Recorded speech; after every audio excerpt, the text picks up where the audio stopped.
Anda kembali menyaksikan Nusantara Economic Updates bersama saya Lenggrasia dan selanjutnya kita akan simak informasi terkini dalam segmen Business Bites.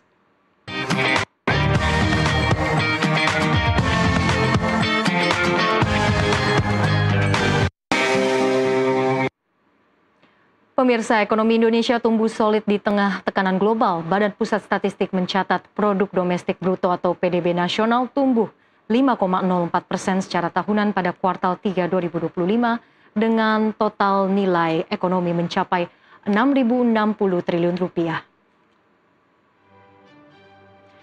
Capaian ini sejalan dengan ekspektasi pasar yang memproyeksikan pertumbuhan sekitar 5%, namun laju ekonomi sedikit melambat dibandingkan kuartal sebelumnya yang tumbuh 5,12% secara kuartalan. Ekonomi Indonesia tumbuh 1,43% didukung konsumsi masyarakat, investasi dan ekspor yang masih kuat. BPS mencatat ekspor tumbuh 8,96% mencapai 74,39 miliar dolar, sementara impor justru turun 2,09%. Bila dibandingkan dengan triwulan 2 tahun 2025 atau secara Q2Q tumbuh sebesar 1,43%. Secara C2C, perekonomian Indonesia tumbuh sebesar 5,01% sepanjang periode Januari sampai September 2025. Lantas, apakah target 8% pertumbuhan masih realistis untuk dicapai dalam waktu dekat, serta bagaimana memastikan pertumbuhan tidak hanya tinggi di angka, tapi juga terasa di lapisan bawah masyarakat? Sudah hadir bersama kami di studio, Profesor Budi W. Sucipto, Ekonom Universitas Indonesia. Prof. Budi, selamat siang. Selamat siang, terima kasih. Terima kasih sudah bergabung bersama kami, Prof. Budi. Kita lihat ya, ekonomi di kuartal ketiga ini tumbuhnya masih cukup solid, 5,04%, relatif stabil. Tapi pemerintah punya target yang begitu ambisius nih, 8% dalam beberapa tahun ke depan. Anda melihat apakah ini realistis untuk dicapai? Sebetulnya ya tadi tergantung berbagai faktor ya. Realistis mungkin tidak dalam waktu 2-3 tahun menurut saya. Karena mungkin 2-3 tahun kita menyasar sekitar 6% atau di atas 6% ya dalam 1-2 tahun ke depan. Kita juga mesti melihat ada tantangan struktural dalam negeri terutama. Kemudian juga perlambatan global juga berpengaruh ya terhadap tadi kan ekspor naik ya. Tapi kan gimana pun juga ekspor tergantung dengan negara lain ya. Dan juga situasi domestik tadi kita akan bicara daya beli masyarakat.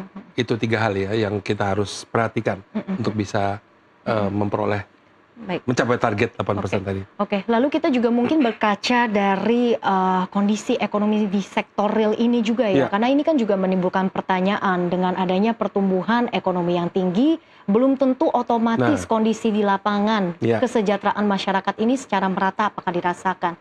Anda melihat bagaimana sebetulnya pertumbuhan ekonomi ini tidak hanya tinggi di angka, tapi juga bisa memastikan bahwa pemerataan kesejahteraan masyarakat ini juga bisa tercapai? Kalau kita melihat ya Mbak ya, pertama kita kan harus melihat budaya masyarakat kita ya.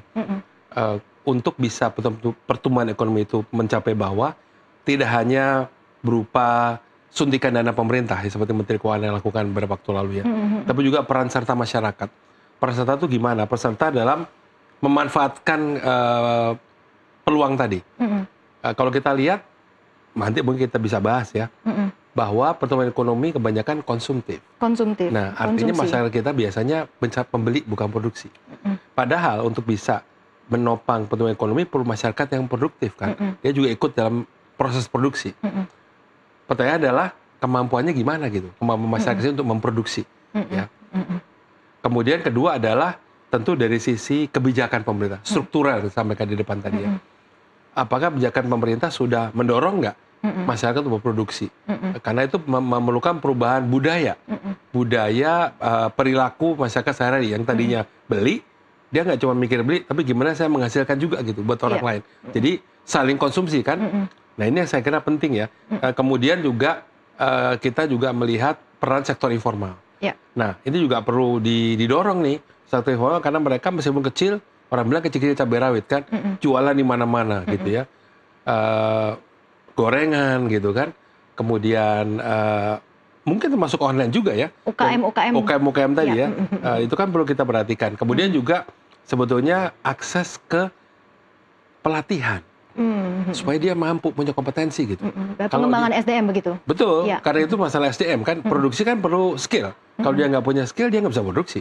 Nggak bisa melakukan apa-apa, dia cuma beli aja gitu. Beli kan nggak perlu skill.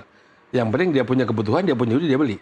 Gitu. Oke, baik. Dalam beberapa tahun terakhir memang ekonomi kita ini masih didorong oleh konsumsi ya, begitu ya Pak ya. Masih stabil di 5% saja. Sebetulnya 6% saja belum pernah nih tercapai begitu ya. Betul sekali. Nah, Anda melihat sebetulnya selain faktor produksi tadi, apalagi yang perlu didorong? Apakah itu mungkin dari investasi atau mungkin ekspor?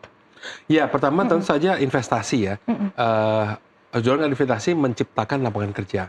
Tapi investasi ini kan kembali ke struktural tadi kan, perizinan, teman-teman saya misalnya di lapangan melaporkan ada yang dipalakin gitu kan, misalnya ya. Nah, itu contoh kecil, barangkali nggak semuanya benar gitu kan. Kemudian juga investasi yang berorientasi ekspor, mendorong tadi tuh pertumbuhan ekspor ya. Karena pada dasarnya gini, rupiah kita kan hari ini saya lihat tadi melemah gitu kan.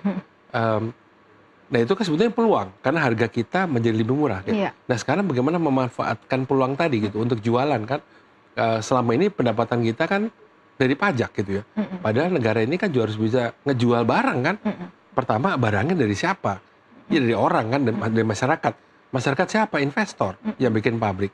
Kemudian kedua juga harus ada yang beli di sana kan. Harus cocok. Kalau cuma kita bikin nggak ada yang beli, percuma juga. Kita nggak bisa cuma dilempar dalam negeri, orang suruh beli gitu kan. Contoh kayak gitu. Jadi memang harus ada sinkronisasi antara investasi, ekspor tadi ya, dan juga konsumsi masyarakat. Karena pada akhirnya yang akan beli adalah masyarakat. Kalau itu nggak bisa diekspor kan gitu.